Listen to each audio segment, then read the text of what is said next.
बिस्मिल्लाहिर्रहमानिर्रहीम अस्सलामु अलैकुम रहमतुल्लाहि व बरकातुहू। हाय डियर स्टूडेंट्स, कैसे हैं आप सब? आपके इंटरव्यू कैसे चल रहे हैं? तो मैं एक्सपेक्ट करता हूँ कि आपको बड़ा फ़ायदा हो रहा होगा मेरी वीडियो से। जितना मुझसे मुमकिन होता है, जितना जल्दी मुझसे मुमकिन होता है, मैं वीडियो जो है बना देता हूँ, ठीक है? तो पहले क्वेश्चन देखते हैं डियर्स, व्हाट इज़ एफपीसी? कि ये एफपीसी क्या होता है? दरअसल एफपीसी जो है ये फाइनाइट पॉपुलेशन करेक्शन का एब्रीविएशन है, ठीक है?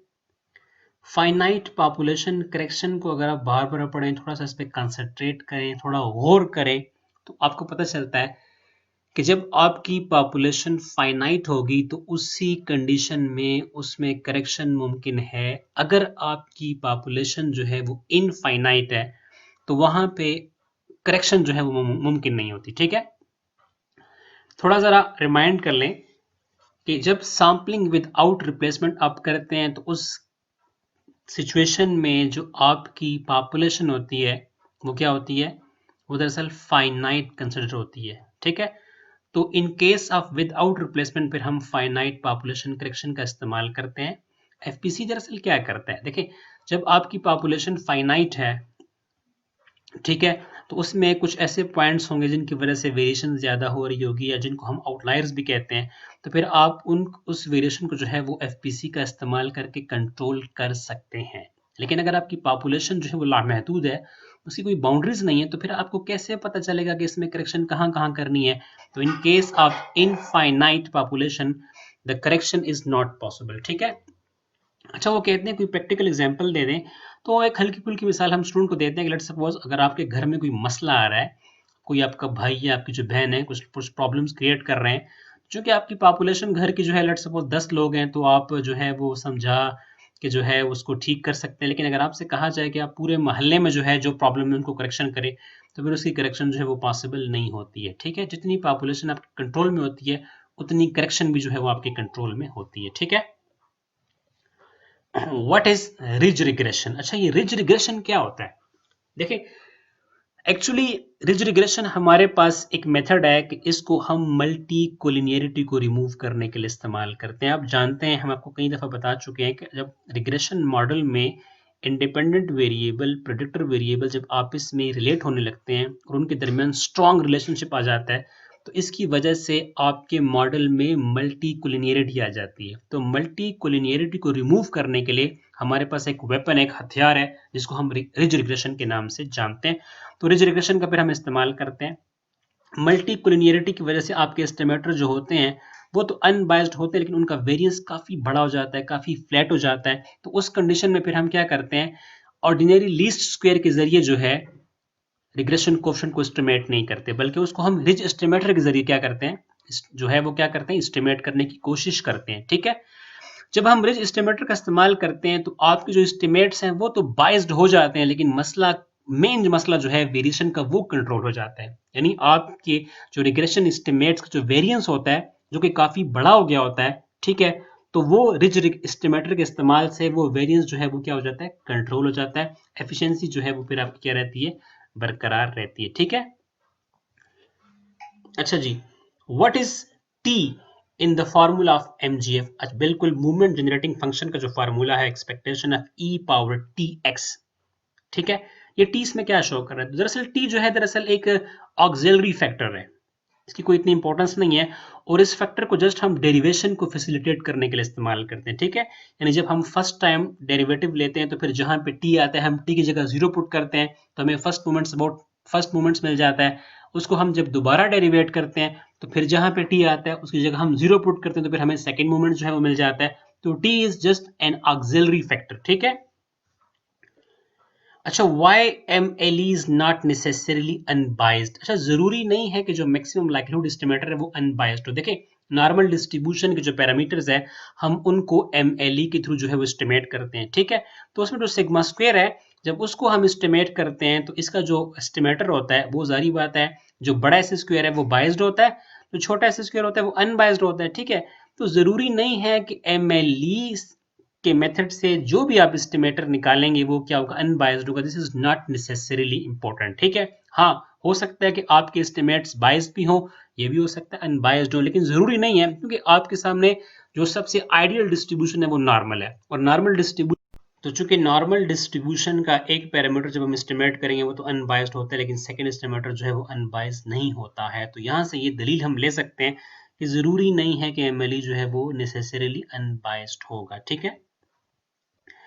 अच्छा, difference between aggregate expenditure method and house hold budget method. ठीक है, ये क्वेश्चन था कि जब हम consumer price index number calculate करते हैं तो इसको कैलकुलेट करने के लिए हमारे पास दो मेथड्स हैं। एक को हम एग्रीगेट एक्सपेंडिचर मेथड का नाम देते हैं, एक को हम हाउस होल्ड बजट मेथड कहते हैं। क्वेश्चन पूछा गया था कि इनमें डिफरेंस क्या है। देखिए, डिफरेंस तो इसमें कोई इतना खास नहीं है, फार्मूला थोड़ा डिफरेंट है, लेकिन इनके जो आंसर है वो सेम ही आते हैं। ठीक है, तो एक हल्का फुल्का डिफरेंस ये है कि एग्रीगेट एक्सपेंडिचर मेथड में जो क्वांटिटी होती है consumed by house hold in the base year, उसको हम जो है वो एज अ वेट इस्तेमाल करते हैं। ठीक है, यानी बेस ईयर में जो क्वांटिटी कंज्यूम की जाती है किसी खानदान या किसी हाउस होल्ड की जानिब से, उसको हम एज अ वेट ले लेते हैं। जबकि हाउस होल्ड बजट मेथड में जो हमारी मनी स्पेंड होती है, यानी जितना हमारा खर्चा होता है ऑन डिफरेंट आइटम्स पे, तो उस टोटल मनी को फिर हम क्या कर लेते हैं, हम एज अ वेट इस्तेमाल करते हैं। ठीक है। Difference between two way ANOVA and two factor factorial experiment. ठीक है। अच्छा, ये क्वेश्चन इसलिए पूछा आपसे गया है कि देखें, फैक्टोरियल एक्सपेरिमेंट में हमारे पास जो है फैक्टर्स जो होते हैं वो एक से ज्यादा होते हैं। ठीक है, और इसका जो आपको सबसे बड़ा फायदा होता है वो ये होता है कि आपको हिडन इंटरेक्शन के मतलब जो है वो मालूमात मिलती है।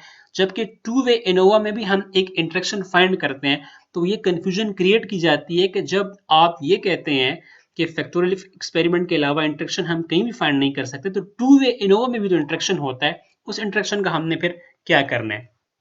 तो याद रखिएगा कि फैक्टोरियल एक्सपेरिमेंट में जो इंटरेक्शन होता है वो फैक्टर्स के इन बिटवीन होता है, वो फैक्टर के लेवल्स के दरमियान होता है, वो फिर बड़ा इंपॉर्टेंट होता है। जबकि टू वे एनोवा में जो इंटरेक्शन होता है दरअसल वो वन फैक्टर और वन ब्लॉक के दरमियान होता है। ये इंटरेक्शन जो है वो इतनी इंपॉर्टेंट जो है वो नहीं होती है। ठीक है, तो आपको मैंने क्लियर कर दिया कि यहाँ पर भी इंटरेक्शन है। ठीक है, लेकिन यहाँ पे चूंकि फैक्टर एक है, हमारे लिए वो इंटरेक्शन इंपॉर्टेंट है जो दो फैक्टर्स के इन बिटवीन आती है। ठीक है। Relationship between Poisson parameter and skewness. अच्छा, it is very important point to be noted down कि Poisson distribution का जो पैरामीटर होता है वो म्यू होता है। ठीक है। अच्छा, इसका मीन भी म्यू होता है, इसका वेरिएंस भी म्यू होता है, और याद रखिएगा इसका स्क्यूनेस भी म्यू के बराबर होता है। तो ये रिलेशनशिप है कि जो इसका पैरामीटर है वो इसका स्क्यूनेस भी कहलाता है, यानी इसका जो थर्ड मोमेंट्स अबाउट मीन है उसका आंसर भी म्यू आता है। ठीक है। अच्छा, this is very general and very important question. In SPSS summary statistic includes what. जब SPSS में समरी स्टैटिस्टिक्स आपके सामने सबसे पहले आ जाती है तो उसमें कौन कौन सी एवरेज होती हैं। तो सबसे पहले उसमें होता है मिनिमम। ठीक है, कि डेटा की सबसे स्मॉलेस्ट वैल्यू क्या आती है। उसके साथ साथ आपको अरिथमेटिक मीन भी गिवन होता है, स्टैंडर्ड डिवीजन भी गिवन होता है, और मैक्सिमम पॉइंट भी गिवन होता है। तो ये चार आपको जो है वो समरी स्टैटिस्टिक्स में एवरेजेस जो है या इंपॉर्टेंट डेटा स्टैटिस्टिक्स जो है वो आपको गिवन होती हैं। कोरिलेशन वर्सेस कैनोनिकल कोरिलेशन, तो ये भी बड़ा आसान सा क्वेश्चन है। The relationship existing between two variable is actually called correlation, जबकि the relationship existing between two set of variables is actually called canonical correlation. तो यहाँ से ये साबित हुआ कि जो कैनोनिकल कोरिलेशन है ये मल्टीवेरिएट का प्रॉब्लम है। इसका प्रॉब्लम है जहाँ पे पूरे पूरे सेट होते हैं वेरिएबल्स के। तो ये जो सेकंड क्वेश्चन है ये भी ऊपर वाले क्वेश्चन से जो है वो काफी जो है वो मुताबिकत रख रहा है कि what is the difference between multiple regression and multivariate regression. तो मल्टीपल रिग्रेशन में आपके पास जो डिपेंडेंट वेरिएबल होता है वो एक ही होता है। ठीक है, जबकि इंडिपेंडेंट वेरिएबल जो है वो एक से ज्यादा होते हैं। लेकिन मल्टीवेरिएट रिग्रेशन में आपके पास जो डिपेंडेंट वेरिएबल है तो उसका पूरा एक सेट होता है, यानी एक से ज्यादा डिपेंडेंट वेरिएबल आपके पास मल्टीवेरिएट में होते हैं। जबकि मल्टीपल रिग्रेशन में आपके पास एक ही डिपेंडेंट वेरिएबल होता है। अच्छा, इंटरव्यू में क्वेश्चन पूछा गया था कि why MPhil includes the term philosophy, यानी ये फिलॉसफी का वर्ड क्यों इस्तेमाल होता है। देखिए, फिलॉसफी का वर्ड इसलिए इस्तेमाल होता है कि जब हम रिसर्च करते हैं तो उसमें हम किसी भी टॉपिक की फंडामेंटल नेचर ऑफ नॉलेज से जो है वो क्या होती है, वाबस्तगी हमें हासिल हो जाती है। ठीक है, यानी उसकी हम एग्जिस्टेंस देखते हैं, उसकी हम रियलिटी देखते हैं, और जब हम इस चीज़ को अपने एकेडमिक डिसिप्लिन से जो है वो एसोसिएट करते हैं तो डेफिनेटली फिर इसको हम फिलॉसफी का नाम देते हैं, ठीक है, क्योंकि वो आपकी एकेडमिक डिसिप्लिन का हिस्सा बन जाता है, ठीक है। आप जो है वो एक टॉपिक को जब वर्कआउट करते हैं यानी उसके फंडामेंटल नेचर ऑफ एनालिसिस जो है वो आप क्या हो जाते हैं, आशना हो जाते हैं, आपको पूरी वाबस्तगी हो जाती है, तो डेफिनेटली फिर उसको हमें फिलॉसफी का जो है वो नाम देना पड़ता है। Why consistent estimator may and may not be unbiased? देखिए, एस्टिमेटर की जो कंसिस्टेंसी है दरअसल वो हम किसके थ्रू फाइंड करते हैं, उसको हम फाइंड करते हैं स्टैंडर्ड डिवीजन के जरिए या स्टैंडर्ड एरर के जरिए या वेरिएशन के जरिए। तो स्टैंडर्ड डिवीजन के लिए आपको पता है कि वो ज़रूरी नहीं है कि वो आपके पास अनबायस्ड है, ठीक है। अगर आप मज़ीद आगे बढ़ते हैं तो आपके पास दो किस्म के जो है वो फार्मूलाज हैं। एक आपके पास कैपिटल एस स्क्वायर है कि आपके पास स्मॉल एस स्क्वायर है। तो अगर देखा जाए तो आपके पास जो कैपिटल एस स्क्वायर है वो एस्टिमेटर जो होता है वो अनबायस्ड होता है, और जो स्मॉलेस्ट एस स्क्वायर है वो क्या होता है, वो अनबायस्ड होता है। तो ज़रूरी नहीं है कि जो एस्टिमेटर कंसिस्टेंट होगा वो अनबायस्ड भी होगा, ठीक है। बायस्ड भी हो सकता है, अनबायस्ड भी हो सकता है। अच्छा, mutually exclusive events are dependent और इंडिपेंडेंट, ये आपने बताना है कि जो म्यूचुअली एक्सक्लूसिव इवेंट्स होते हैं आया वो इंडिपेंडेंट होते हैं या डिपेंडेंट होते हैं। ज़रा थोड़ा सा सोच लें, तो म्यूचुअली एक्सक्लूसिव इवेंट जो होते हैं वो डिपेंडेंट होते हैं। देखिए, म्यूचुअली एक्सक्लूसिव इवेंट्स वो इवेंट्स होते हैं जो एक साथ अकर नहीं हो सकते, उनमें से एक अकर होगा, यानी एक इनकी जो प्रेजेंस होती है एक दूसरे पर डिपेंड करती है। देखिए, आसान सी मिसाल देते हैं कि सर्दियों में जो है हम रूम हीटर लगाते हैं और गर्मियों में जो है हम क्या लगाते हैं, वो एयर कंडीशंस लगाते हैं। तो क्या ऐसा हो सकता है कि आपने एयर कंडीशन भी लगाया हो और रूम हीटर भी लगाया हो? जब आपने एयर कंडीशन लगाया होगा तो रूम हीटर आप नहीं लगाएंगे, ठीक है, और जब आप रूम हीटर लगाएंगे तो फिर आप एयर कंडीशन जो है वो नहीं लगाएंगे। तो ये एक दूसरे पर डिपेंड करते हैं। अगर एक प्रेजेंस होगा तो दूसरा डेफिनेटली वहां पे क्या होगा, एब्सेंट होगा, ठीक है। तो हम कह सकते हैं कि इनकी जो प्रेजेंस है, इनकी जो एग्जिस्टेंस है वो दूसरे पर क्या कर रही है, डिपेंड कर रही है। अगर एक होगा तो दूसरा डेफिनेटली फिर एब्सेंट होगा, ठीक है। Relationship between ji, T, F and chi square, तो इन डेफिनेटली इनमें तो जितना स्ट्रॉन्ग रिलेशनशिप है शायद किसी में इतना स्ट्रॉन्ग रिलेशनशिप हो। अब ये टी क्या है, दरअसल टी डिस्ट्रीब्यूशन जो है वो z और काई स्क्वायर की रेशो है, ठीक है। f क्या है, अगर हम t को स्क्वायर कर ले तो हमारे पास क्या बन जाता है, f बन जाता है। अगर आप z का स्क्वायर ले लें तो आपके पास क्या बन जाता है, काई स्क्वायर बन जाता है। और काई स्क्वायर दरअसल क्या है, दरअसल ये, और आपके पास ये f क्या है, दरअसल f जो है ये 2 काई स्क्वायर की क्या है, रेशो है। तो ये एक दूसरे से मिलकर ही बनी हुई है, ठीक है। Why to use pooled estimator, यानी जिसको हम combined estimator भी कहते हैं। pooled estimator हम क्यों इस्तेमाल करते हैं, तो इसकी दो वजूहात हैं। पहली वजूहात तो ये है कि अगर आप एक ही पॉपुलेशन से दो सैंपल लेते हो, एक को आप N1 कहते हो, एक को आप N2 कहते हो, यानी आपने एक पॉपुलेशन से दो सैंपल जो है वो लिए हैं, तो डेफिनेटली आपने फिर इन इंफॉर्मेशन को पूल्ड करना, क्या करना है, कंबाइन करके जो है वो आपने फिर अपना एस्टिमेट फाइंड करना है। यानी लेट सपोज दो सैंपल लेके अगर आपने अरिथमेटिक मीन कैलकुलेट करना है तो फिर आपको x बार c कैलकुलेट करना पड़ेगा, ठीक है, इसलिए कि उसके पीछे दो सैंपल्स आ रहे हैं। दूसरी हमारे पास कंडीशन ये है कि अगर आपके पास दो पॉपुलेशंस हैं और आपकी कंसिडरेशन, आपकी हाइपोथेसिस, आपकी राय ये है कि दोनों पॉपुलेशंस अप्रॉक्सीमेटली या क्या है, इक्वल आ रहे हैं, ठीक है। तो अगर आप हर पॉपुलेशन से एक एक सैंपल ले रहे हो और आपकी पॉपुलेशन के मतलब कंसिडरेशन ये है कि दोनों पॉपुलेशन इक्वल्स हैं, तो उस केस में भी आपको दोनों सैंपल को कंबाइन करके जो है वो एवरेज भी फाइंड करनी पड़ेगी और वेरिएंस भी फाइंड करना पड़ेगा। जो आपकी मर्जी है, आपको सैंपल को कंबाइन करना पड़ेगा। Why we move to interval estimate while having point estimate? तो ये जनरल क्वेश्चन है कि जब आपके पास पॉइंट एस्टिमेशन की टेक्निक्स हैं तो आप इंटरवल एस्टिमेशन की तरफ क्यों बढ़ते हैं? तो ये लॉजिक ये है, देखें, एक प्रैक्टिकल लाइफ से मिसाल दे दूंगा। लेट सपोज एक मार्क्समैनशिप है जिसको हम निशानाबाजी कहते हैं। आपको सिर्फ एक पॉइंट जो है वो हाईलाइट किया गया और आपसे कहते हैं कि इस पॉइंट को जो है वो आप हिट तो एक पॉइंट को हिट करना बड़ा मुश्किल होगा, बड़ा डिफिकल्ट होगा, बड़े कम चांस होंगे कि आप एग्जैक्टली उस पॉइंट को हिट कर सकें। लेकिन अगर वो आपको कहते हैं कि आपको हम एक इंटरवल देते हैं, इस एरिया के इन बिटवीन अगर आप हिट करें, तो डेफिनेटली उसको हिट करने के चांसेस क्या होंगे, ज़्यादा होंगे। तो अपनी प्रैक्टिकल रूटीन लाइफ में हम जो एस्टिमेशंस करते हैं वो इंटरवल एस्टिमेशन ज़्यादा प्रेफरेंस उसको दी जाती है, इसलिए कि उसमें चांसेस जो होते हैं फिर ज़्यादा होते हैं। ठीक है, लेट्स सपोज कुछ स्टूडेंट्स हैं, वो शूज़ लेने के लिए जाते हैं, तो आपस में मशवरा करते हैं कि शूज़ की प्राइस कितनी होगी। तो उसमें एक स्टूडेंट है, वो कहता है कि इसकी प्राइस जो होगी 1500 होगी। सेकंड कहता है यार मेरा आइडिया ये है कि इसकी जो प्राइस है वो 1500 से लेके 2000 के इन बिटवीन होगी। ठीक है, तो ज़्यादा अच्छी राय उसकी है जिसने आपको इंटरवल दिया है। हो सकता है कि वो इतना दूर चले जाएं और उसकी जो प्राइस है वो 1800 हो, तो डेफिनेटली वो वापस आएंगे।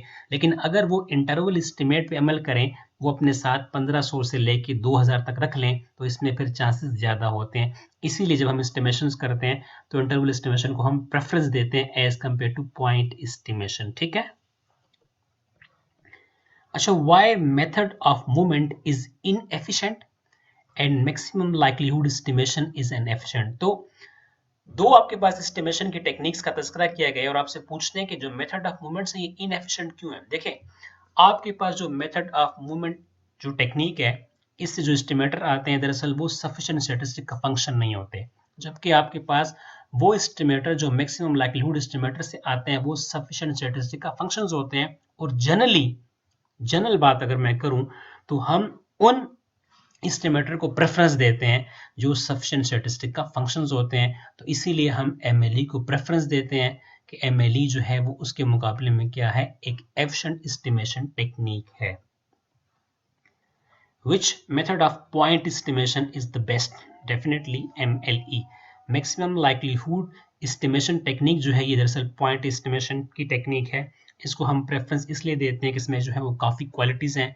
एक तो ये अनबाइस्ड भी हो सकती हैं, दूसरी ये है कि ये सफिशिएंट स्टैटिस्टिक का फंक्शंस भी होते हैं। ठीक है, यानी इसकी काफ़ी जो है वो क्वालिटीज़ हैं, तो इसको सुपरमेसी हासिल है बाकी एस्टिमेशन की टेक्निक की बदौलत।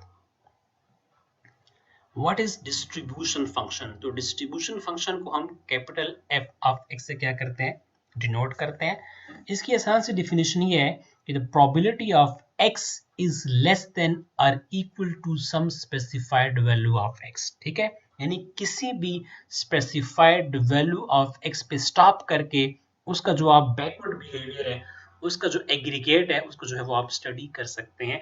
तो अक्सर मैं स्टूडेंट को ये मिसाल देता हूँ कि लेट्स सपोज एक स्टूडेंट है, वो इंटरव्यू में जब बैठा हुआ है तो वो अपने प्रोफेसर से कह रहा है कि मैंने मैट्रिक में इतने मार्क्स लिए हैं, मैंने एफएससी में इतने मार्क्स लिए हैं, बीएससी में मेरे इतने मार्क्स हैं, एमएससी में इतने, एमफिल में इतने, पीएचडी में इतने हैं। तो वो इंटरव्यू जो लेने वाला इंटरव्यू वो कहता है कि सर आप मुझे बेटा ये बताएं कि बीएससी के पीछे आपका एग्रीगेट क्या है। तो दरअसल वो एक स्पेसिफिक वैल्यू पे रुक गया और उसके पीछे जो उसका एग्रीगेट है वो देखना चाहता है। तो एग्जैक्टली प्रोबेबिलिटी में भी यही फलसफा है कि आप किसी स्पेसिफाइड वैल्यू पे रुक कर उसका जो प्रीवियस एग्रीगेट है उसकी प्रोबेबिलिटीज का जब सम देखेंगे तो फिर उसको हम डिस्ट्रीब्यूशन फंक्शन के नाम से जानते हैं। What is bivariate distribution? बिल्कुल क्लियर है, बाईवेरिएट जब आप एक ही वक्त में दो करेक्टरिस्टिक्स को या दो वेरिएबल्स को फोकस करके या कंसंट्रेट करके अगर आप फ्रीक्वेंसी डिस्ट्रीब्यूशंस बनाते हैं तो फिर उसको हम बाईवेरिएट डिस्ट्रीब्यूशन के नाम से जानते हैं। लेट्स सपोज आपने कुछ स्टूडेंट्स का डेटा लिया, उनकी हाइट भी ली, उनका वेट भी लिया और उनको कंबाइन करके आपने फ्रीक्वेंसी डिस्ट्रीब्यूशंस बनाई है, तो फिर उसको हम बाईवेरिएट डिस्ट्रीब्यूशन के नाम से जानेंगे। What is meant by precision in confidence interval and how to increase? देखें, जब आप कॉन्फिडेंस इंटरवल कंडक्ट करते हैं या कॉन्फिडेंस इंटरवल बना लेते हैं तो हम कहते हैं कि आपका कॉन्फिडेंस इंटरवल प्रिसाइज कब होगा, क्योंकि हमारी डिमांड होती है, हमारी रिक्वायरमेंट्स होती है, एक अचीवमेंट होगी अगर आपका कॉन्फिडेंस इंटरवल क्या हो, प्रिसाइज हो। ठीक है, तो ये प्रिसाइज कैसे होगा? तो आपके पास एक लोअर लिमिट होती है, एक आपके पास अपर लिमिट होती है, यानी अपर से अगर आप लोअर माइनस करें तो आपको मिलती है विड्थ, यानी जितनी कॉन्फिडेंस इंटरवल की विड्थ छोटी होगी उतना आपका कॉन्फिडेंस इंटरवल क्या होगा, प्रिसाइज होगा। अब क्वेश्चन ये है कि हमने प्रिसिजन कैसे इंक्रीज करनी है। आप कॉन्फिडेंस इंटरवल में प्रिसीजन को कैसे इंक्रीज कर सकते हैं? तो आपके पास दो पॉइंट्स हैं। एक तो आप सैंपल साइज को इंक्रीज कर लें और दूसरा ये कि कॉन्फिडेंस लेवल या कॉन्फिडेंस कोएफिशिएंट जिसको हम 1 माइनस अल्फा से डिनोट करते हैं, उसको डिक्रीज जब आप करेंगे तो उसके डिक्रीज करने की वजह से भी कॉन्फिडेंस इंटरवल की प्रिसिजन क्या होगी, बढ़ेगी। तो दोबारा सुन लीजिए कि प्रिसिजन को हम कैसे इंक्रीज कर सकते हैं, बाय इंक्रीजिंग सैंपल साइज और बाय डिक्रीजिंग कॉन्फिडेंस लेवल। ठीक है। Difference between location and shape parameter. देखें, लोकेशन किसे कहते हैं कि कहाँ पे आप लोकेट हैं। हम कहते हैं ना हमारे पाकिस्तान की लोकेशन जो है वो कहाँ पे है। ठीक है। तो लोकेशन का मतलब ये है कि आपकी जो डिस्ट्रीब्यूशन है वो हॉरिजॉन्टल एक्सिस पे किस पॉइंट पे सेंटर्ड कर रही है, किस पॉइंट पे उसका मरकज है, किस पॉइंट पे जो है वो उसका अरिथमेटिक मीन है, उसको फिर हम क्या कहते हैं, लोकेशन पैरामीटर के नाम से जानते हैं। जैसे कि हम कहते हैं कि इस रूए ज़मीन पे, इस दुनिया पे का जो सेंटर्ड है, जो इस दुनिया का मरकज है, वो क्या है, वो खाना काबा है। यानी खाना काबा इस दुनिया का सेंटर्ड पोजीशन है, बाकी जो दुनिया है वो फिर उसके इर्द गिर्द क्या हुई है, फैली हुई है। जो पैरामीटर आपको ये बताता है कि आपकी डिस्ट्रीब्यूशन का सेंटर्ड पॉइंट कहाँ पे है, हॉरिजॉन्टल एक्सिस पे, यानी लाइन के ऊपर, जमीन के ऊपर, उसको फिर हम लोकेशन पैरामीटर के नाम से जानते हैं। जैसे नॉर्मल डिस्ट्रीब्यूशन में म्यू जो होता है, ये क्या होता है, मीन, ये हमारा लोकेशन पैरामीटर होता है। ठीक है। शेप पैरामीटर आपको ये बताता है कि आपकी डिस्ट्रीब्यूशन की शेप कैसे कैसे चेंज होती है। देखिए, हर डिस्ट्रीब्यूशन में शेप पैरामीटर नहीं होता, लेकिन अगर आप जहन में रखें तो काई स्क्वायर डिस्ट्रीब्यूशन में शेप पैरामीटर होता है। ठीक है। तो जो जो आप उस शेप पैरामीटर्स को इंक्रीज करते हैं, बढ़ाते हैं, आपकी जो काई स्क्वायर की डिस्ट्रीब्यूशन की शेप है वो भी क्या होती है, तब्दील होती रहती है, चेंज होती रहती है। ठीक है। यानी उसमें हमारे पास जो डिग्रीज ऑफ फ्रीडम होता है, ठीक है, अगर उसको आप इंक्रीज करें तो उसके इंक्रीज करने से काई स्क्वायर डिस्ट्रीब्यूशन की जो शेप है वो नॉर्मल डिस्ट्रीब्यूशन को अप्रोच करती है, नॉर्मल डिस्ट्रीब्यूशन को फॉलो करती है। अगर आप थोड़ा सा बुक देख लें तो जब आपके पास डिग्रीज ऑफ फ्रीडम 2 होती है तो वहां पे जो काई स्क्वायर डिस्ट्रीब्यूशन का कर्व जो होता है, जो ग्राफ होता है, वो हाइपरबोला को फॉलो कर रहा होता है। लेकिन जो जो हम इसको ग्रेजुअली इंक्रीज करते हैं, इंक्रीज करते चले जाते हैं, तो यही जो कर्व है, यही जो ग्राफ है, ये फिर नॉर्मल डिस्ट्रीब्यूशन को फॉलो करने लगता है।